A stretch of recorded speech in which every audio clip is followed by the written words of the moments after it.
Sejam muito bem-vindos mais uma vez ao nosso All News. Seguimos aqui com o noticiário do dia e até o entendimento de tudo que aconteceu no Brasil. Essa é um pouco da nossa missão no All News hoje, mergulhar nesse amplo relatório e na história do Brasil desse tempo.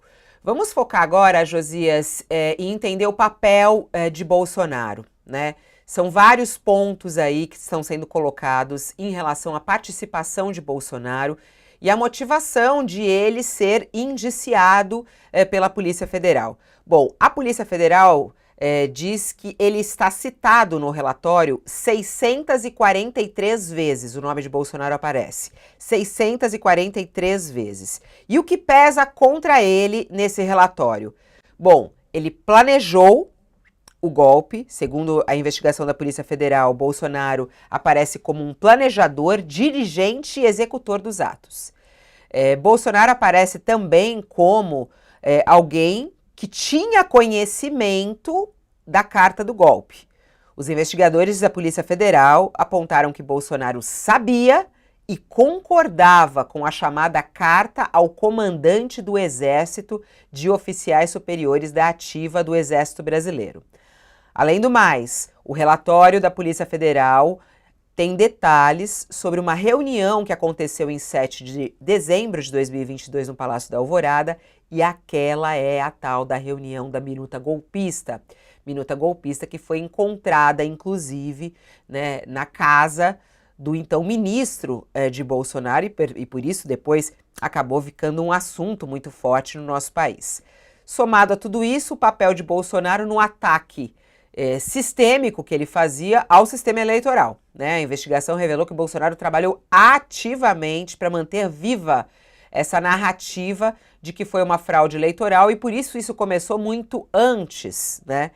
E aí a Polícia Federal também diz que outro ponto muito forte é o plano de fuga de Bolsonaro. É um outro ponto muito relevante do plano de fuga de Bolsonaro, que está no relatório da Polícia Federal e que diz que esse plano foi elaborado para retirar Bolsonaro do país caso houvesse um revés judicial. Você já até, inclusive, escreveu a respeito disso, né, Josias, a sua coluna, sobre esse plano de fuga. Vamos começar por esse ponto que tem na sua coluna, inclusive, você falando sobre o plano de fuga de Bolsonaro e o papel e a importância desse plano de fuga para que a gente possa entender a tentativa de golpe, né, Josias?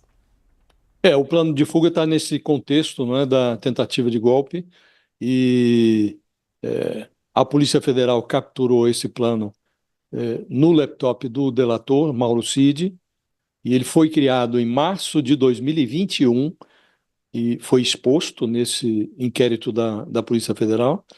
E ele foi concebido, Fabiola, num contexto em que se considerava, se levava em conta um cenário em que os ataques do Bolsonaro ao Poder Judiciário produziriam uma ruptura institucional. E, uma vez consumada essa fratura, o Bolsonaro se recusaria a cumprir ordens do Supremo Tribunal Federal, como ele, aliás, publicamente ameaçou fazer algumas vezes, né? Sobretudo, e a polícia menciona isso, os desafios do Bolsonaro feitos no 7 de setembro de 2021, num comício em Brasília e noutro em São Paulo. E aí o plano leva em conta que, se faltasse apoio das Forças Armadas ao Bolsonaro para resistir a um eventual mandado de prisão expedido contra ele, ele cooptaria militares, sobretudo do GSI, o Gabinete de Segurança Institucional, que era dirigido pelo general Augusto Heleno, para protegê-lo no Palácio do Planalto e no Alvorada. Previa o plano a reserva de armamentos, a colocação de armas num cofre e, no limite, o presidente seria conduzido ao exterior. Uma fuga. E essa fuga foi elaborada segundo doutrina, segundo linguajar militar, chamada de RAF-LAF. Na língua do Exército, RAF, RAFE, é a sigla de Rede de Auxílio à Fuga e Evasão. E LAF contém ali as iniciais de Linha de Auxílio à Fuga e Evasão. E, a despeito de tudo que o Bolsonaro disse sobre o judiciário, eles não foi necessário utilizar esse plano de fuga, porque o apocalipse institucional não veio em 2021. Mas a Polícia Federal anota no relatório do inquérito, o relatório final, que esse plano de fuga foi adaptado e usado no final de 2022, quando essa organização criminosa que se formou ao redor do Bolsonaro não obteve êxito para consumar o golpe de Estado e foi necessário organizar a fuga do Bolsonaro. O Bolsonaro disse que voou para a Flórida, e ele foi para a Flórida, nos Estados Unidos, às vésperas da posse do Lula, alegou que não queria passar a faixa presidencial para o sucessor. E a PF anota com todas as letras que o motivo foi bem outro, né? E mais subalterno até. Como ele não obteve apoio, o apoio que desejava das Forças Armadas para virar a mesa da democracia, ele simplesmente fugiu e deu no pé, segundo as palavras da Polícia Federal, para evitar uma possível prisão e para aguardar o desfecho dos atos golpistas consumados no 8 de janeiro de 2023. Então, esse é o cenário, Fabiola. Na terra plana do bolsonarismo, quem tem um olho não diz que o Bolsonaro está nu, não é? Mas no mundo convencional, a suspensão do sigilo desse inquérito sobre a trama do golpe deixou esfarrapada qualquer desculpa que o Bolsonaro possa fabricar agora para revestir as suas culpas, né? Até aqui, o Bolsonaro se livrou de uma prisão preventiva. Agora, ele foi poupado, inclusive, quando ele se refugiou na Embaixada da Hungria, né? Mas está entendido, Fabiola, que em situações de perigo, o Bolsonaro ele pensa com as pernas, né? Então, não é negligenciável a hipótese dele considerar uma fuga, à medida que a situação dele vai se complicando. Está demonstrado que plano de fuga ele tinha desde 2021. Ele não deve ter abandonado esse hábito de buscar a porta dos fundos, de sair de fininho, agora que a situação dele se complicou mais, né? Ele pensa com as pernas, essa é ótima, José. Ele É. pensa com as pernas. Não, e eu acho que aquela imagem dele, né, na embaixada, né, fica muito clara, né, quando a gente. Porque aí a gente fala, nossa, mas tinha um plano de fuga desde 2021, sempre se pensou nisso. E aí ele ir para os Estados Unidos, não passar a faixa e ficar por um bom período lá, e depois ele ficar ali na embaixada. Então, quer dizer, isso fica muito claro, né? Mais provas impossível, né? Ô Thales, olhando para todos esses pontos que foram apontados pela Polícia Federal em relação ao Bolsonaro, né?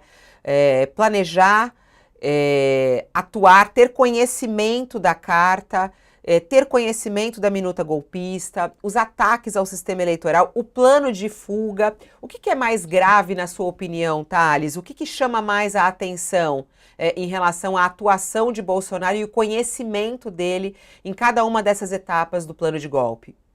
Olha, em relação ao Bolsonaro, quase tudo aí é grave. Quase tudo é muito grave. Quase tudo.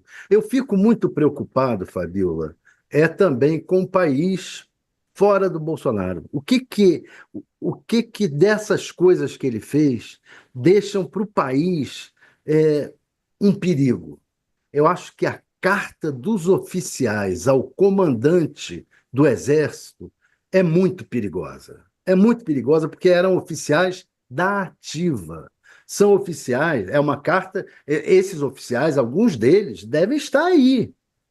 Então é preciso agora que essa carta seja revista, vista quem assinou, um por um dos que assinaram essa carta. É um ato de rebeldia dentro do Exército. Oficiais da ativa pedindo ao general que dê um golpe, ao comandante do Exército que dê um golpe. Essa carta ela tem um valor, um perigo, um perigo latente muito grande para o futuro do país, para o futuro. Então, o Bolsonaro ter promovido esse ato de insubordinação e esse ato de subordinação passar em branco é muito perigoso. É preciso que agora esses oficiais, todos eles que assinaram a carta, prestem satisfação, assumam a sua responsabilidade, um por um. Eu acho que seria o caso de afastamento. Não pode um oficial assinar uma carta para o comandante do Exército pedindo golpe de Estado. É o caso que eu considero, para o futuro, o mais grave. Para o indiciamento do Bolsonaro, olha só, tudo ali é grave. A reunião de julho de 2022. Essa reunião foi, eu acho que dia 5 de julho, e no dia 18 ele teve a reunião com os embaixadores. Você imagina um presidente da República reunir embaixadores para dizer que o país vai fazer eleições fraudulentas? Impressionante, é um negócio. Depois, então teve a reunião de julho, reunião ministerial, que ele chamou os ministros para dizer cada um tem que fazer alguma coisa. E que o chefe do GSI disse: olha, se não fizermos agora, não vamos ter como fazer depois. Quer dizer, um negócio. A representação eleitoral do PL, que também é levantada pela Polícia Federal, 200, o PL disse que houve 200 mil urnas fraudadas. Uma fake news que ele escreveu, foi até punido. O Alexandre de Moraes multou em 22 milhões de reais, mas depois a multa foi retirada. Mas é um absurdo um partido político participando de um golpe de Estado formalmente com uma fake news desse tamanho. As pressões ao comandante do Exército e as coisas que disse o Braga Neto, a minuta golpista, essa eu nunca vi, nunca imaginei um presidente da República entregando aos chefes militares uma proposta de golpe de Estado, que ele agora diz que não, eu só pedi estado de sítio. Ora, caramba, o presidente da República querendo decretar estado de sítio por causa, segundo ele, de eleições que teriam sido fraudadas e não foram. É o máximo. O plano Punhal Verde e Amarelo, assassinato de um presidente e de um vice-presidente da República e de um ministro do Supremo, presidente do Tribunal Eleitoral. Isso nem na Venezuela, que, olha, é uma ditadura reconhecida por todo mundo. Nem lá. A reunião depois com os comandantes das Forças Armadas, essa eu já falei, o general Mário Fernandes circulando ali dentro do Palácio, um sub da secretária-geral da Presidência da República, fazendo papel de leve trás com os bolsonaristas acampados em frente aos quartéis do Exército, coisa que nunca houve na história do Brasil, acampamento em frente ao quartel do Exército. Tudo é grave, tudo é grave, tudo é grave. Mas eu acho que a coisa da carta dos oficiais é um assunto que tem que ser debatido agora, tratado agora, para garantir o futuro, limpar o Exército desses oficiais. A gente até já ouviu aqui alguns juristas falando, né, que o papel correto do Bolsonaro num caso como esse seria até dar uma ordem de prisão, né, quando se apresenta um plano de um golpe, né, jamais Tem um ele aderiria a aspecto, isso, né? Fala, Josias. tem um aspecto, Fabiola, que essa coisa que o Thales está dizendo, de fato, é muito grave, né? Você tem uma insubordinação até. Intervalo para quem está conosco. Pois não. Josias, vamos só chamar o intervalo quem está conosco e já voltamos. O intervalo na TV e já voltamos. Pode seguir, Josias. Havia um comandante do Exército, o general Freire Gomes, ele resistiu ao golpe e articulou-se, com o aval do Bolsonaro, uma carta de oficiais, num ato de insubordinação, para pressionar o comandante, pressionar o alto comando do Exército a aderir ao golpe, né? Agora, é preciso que se diga, porque é de justiça que se faça isso, que o Exército abriu investigação, né, para verificar o comportamento desses oficiais. E no mês passado, nós chegamos a noticiar aqui, o Exército concluiu um inquérito policial militar, indiciou 3 dos 4 coronéis que eram apontados como autores dessa carta, elaborada lá em 2022, para pressionar o Freire Gomes, né? E estão indiciados no mês passado, desde o mês passado, estão respondendo a esse inquérito policial militar, e foram indiciados 3, né? Um é coronel da ativa, inclusive, Anderson Lima de Moura, e 2 da reserva, coronéis da reserva. Carlos Giovanni Passini e José Machado Cardoso.